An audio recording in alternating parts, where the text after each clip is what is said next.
Trois ministres, respectivement en charge des grands travaux, des solidarités et des sports, se sont donc rendus à la salle omnisport de Tiahupo pour rencontrer une partie de la population victime il y a 15 jours d'une crue de la rivière qui a dévasté plusieurs dizaines d'habitations. Depuis, un élan de solidarité a permis à ces familles de retrouver une vie presque normale. Au cœur des discussions ce matin, les JO 2024 et les travaux que leur accueil occasionne. Reportage Mereteato et Naya Bennett.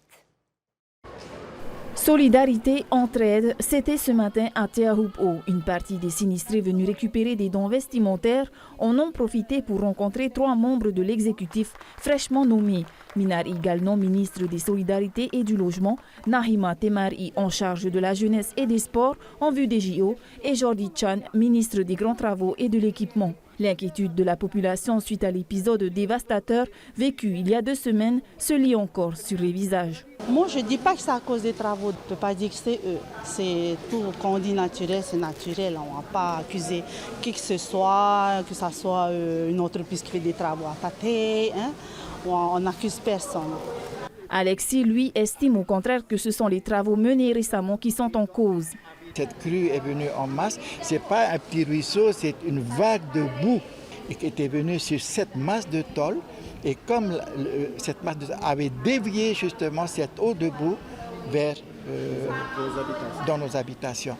Et à partir de là, c'est pour ça que je disais que c'est une première, on n'a jamais vu une chose pareille.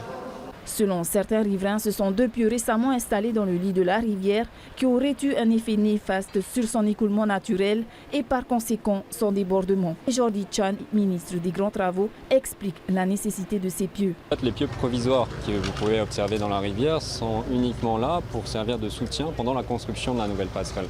Donc normalement, ils seront toujours installés jusqu'au mois de janvier, puis ensuite ils seront retirés une fois que la passerelle sera installée. Les JO 2024 approchant à grands pas, le gouvernement Broderson tend l'oreille aux doléances des habitants. Et aujourd'hui, la situation elle est simple. On a 2 options. La première option, c'est d'aller jusqu'au bout et de tenir ces Jeux et d'en faire un succès populaire, parce qu'organiser un événement sans que ce soit un succès pour tout le monde, ça n'a aucune importance.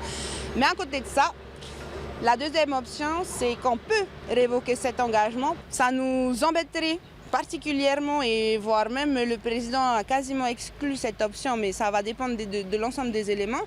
Ça voudrait dire prendre l'argent du peuple et l'amener ailleurs, et c'est clairement pas notre objectif. Au cours de cette journée de terrain, en tout cas, les ministres ont clairement indiqué qu'ils comptent collaborer avec toutes les parties prenantes pour avancer sur le dossier des JO. Les maires, la population et le comité Paris 2024.